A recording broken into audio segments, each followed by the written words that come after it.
It sounds like you have got a mission, Tim Tebow. A mission. I mean, and this is a great segue. Yeah. Because Tim has just written a brand new book.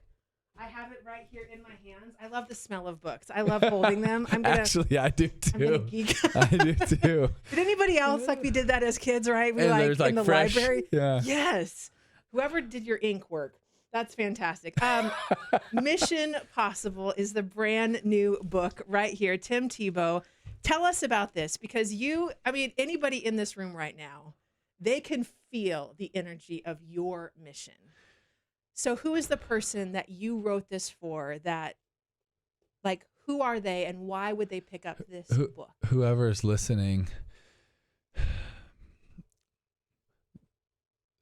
that doesn't think they have a mission.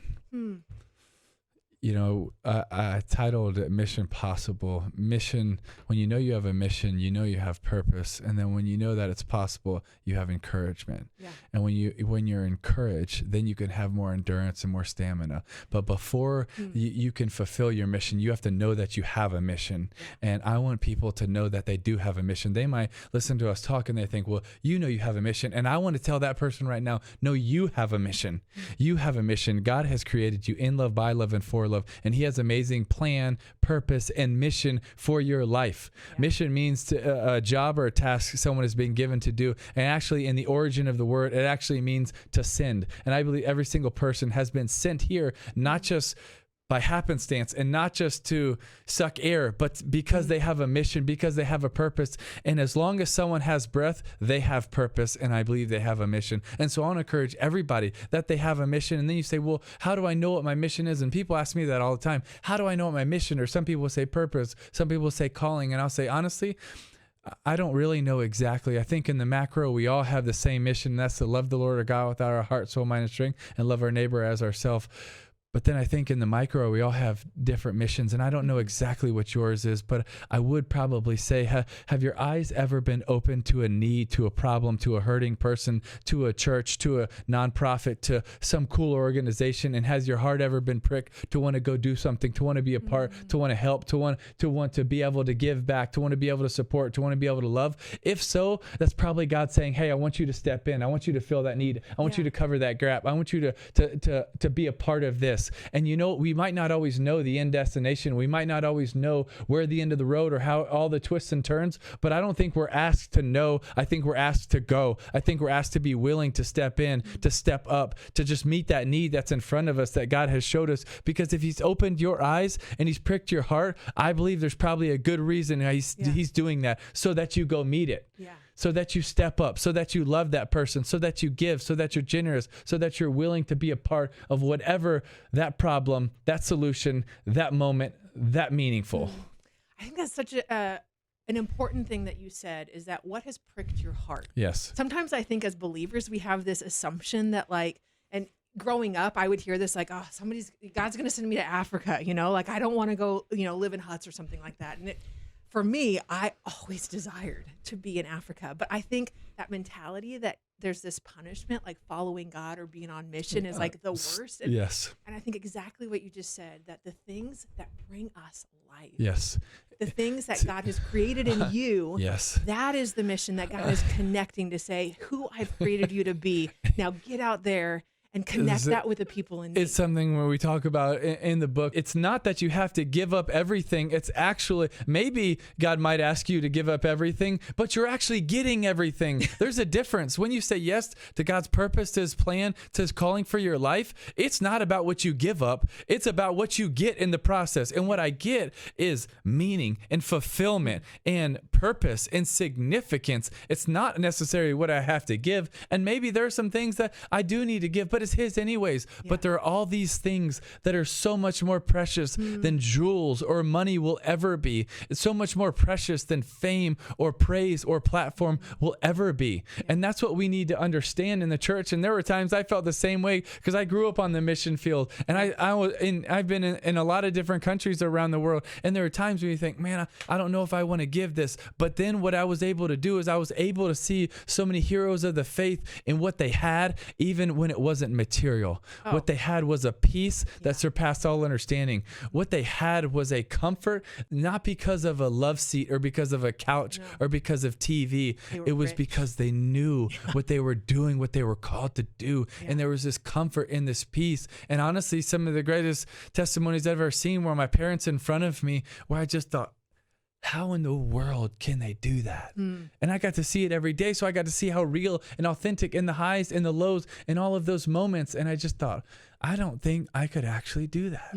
And honestly, I still don't think in a lot of areas that I could ever be like my mom and my dad, that are my greatest heroes. And to be able to watch how much they've served and with the boldness and with the faith and the faithfulness and all of the little things when nobody else is watching, when nobody else cares, when nobody is Instagramming it or talking about it, and they don't get praise for it. Right. Yeah. But yet over and over for 50 years, they're faithful in it. And there's more that they have received than, honestly, whatever amount of praise other people get for their success, they've gotten from God and their significance. What I love too about, being on mission, knowing your mission, is I was a missionary for 5 years overseas. And when I knew that this is where God called me to be, then everything that came at me, all of the difficulties, we are not promised rainbows and unicorns in this world. We will 100%. suffer.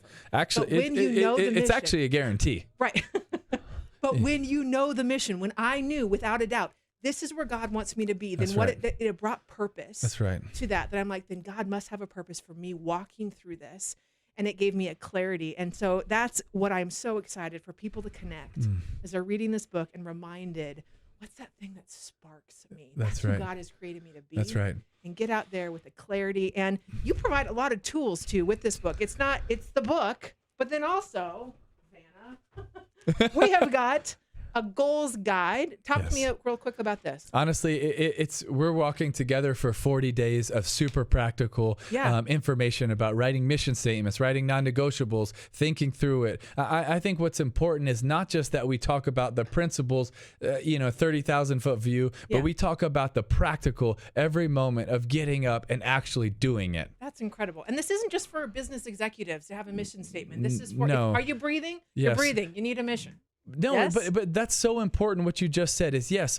But why do businesses come up with mission statements? Why do corporations come up with it? Why do churches come up with it? Well, it's for a lot of reasons. One, so that they think through it very deeply. Two, so that they can articulate it. And three, so that they don't have mission drift one day. Because if you just drift off 1 degree every single day, 50 days later, you're pretty far off the course. Well, for us as believers, we need to understand what our mission is, what we've been called to. We need to think through it. We need to learn how to articulate it. And then we need to be able to go back with our choices or our future choices and say, does this coincide with our mission, with our non-negotiables? Is this actually what our non-negotiables and our mission are about? Because if not, I probably don't need to say yes to this. So good. And now I don't have mission drift because all of a sudden that 1 degree every single day, and now I'm far off course. That filter is so important. It is so important. And then lastly, and most importantly, a Bible study goes along with that. Yeah, because we just want to walk with people every single day. And then we want to be able to talk about your mission, but bring so much more scripture to life in it. And then to be able to look at how there were so many different heroes of the faith that had missions and sometimes said yes to them, sometimes said no to them, but along the way, how God used that in their life and how there are so many heroes of the faith that we could see and we can walk through about how they said yes to their mission and they didn't always know the end course. They didn't always know the destination, but how God was continuing to weave that in their life. And I think we get so much encouragement of being able to learn and walk through that every single day so that we can say, oh my gosh, like what God was doing in their life was something that I can learn from because maybe he's doing something like that in my life. Yeah. I am just praying that as you are listening to this right now and you are thinking, who am I? I'm just whatever you would insert into that. You are created by God, and that means that you've got purpose. And so if you just need some tools and some help, check out this new book and the study guides. And Tim, we are just praying for this to be found in the hands of millions of people. Thank and you. I have this picture as you're talking right now, millions of people in this earth right now that are wandering, let's say aimlessly. But what if they turned and they tweaked and they had vision and goals how much and the they were world would be different. What is, yeah. Huge. Yeah. And if it's they not just just said going, yes to that mission. And I think too, because you are so like involved, the foundation all around the world, but I think that there's something that we need to be faithful to the missions in our homes. Mission doesn't start when you go on a mission trip to a third world country. No. And I was honestly convicted of this the last month because we were in those countries in Africa for over a month and doing what we think is pretty awesome stuff. But I was convicted because so many of the plane flights, I forgot. I thought, man, it's just going to start again when we land and we're going to get back to mission. But the mission was just as important on the flights with the people sitting next to me as it was at the destination where we were going. And this is something that I've known that, but I needed a reminder because I needed my eyes to be open to that again. And you know, there might be some people listening to that they need to be reminded that the mission isn't just about one day on a mission trip, but it could be at the corner of the world or corner of your street or corner of your job or the person that no one's talking to in the corner of your lunchroom. But every single one of those people need you to be on mission for them in that moment. You see, mission isn't about certain places and certain times. It is about all the time, every place, no matter what. I think our lives should be about being on mission because I really do believe wherever you are, as long as you have breath, you have purpose, and there's something for you to accomplish, to be part of. Well, thank you for being on your mission because I think part of that is to inspire many of us. And thank you for writing this book. Well, thank you. Yes, and for being here at KLOVE. Final question. Yes. Did you go bungee jumping off of the bridge at Vic Falls? I did not. I've never been bungee jumping. I did. Tim Tebow didn't. I did. Did you love it? I didn't love it the first time, and it was a buy one, get one free, and I had to go twice. Oh, boy. It was a lot. It was a lot. But what a beautiful, man. All those countries there in Africa. May God really richly bless Thank you so keep much. You on your mission. Same to you. Thank you for what you're doing and the encouragement to so many people. Oh, it's a privilege. So, It is. It's a blessing. Thank you. Yep. Thanks, guys.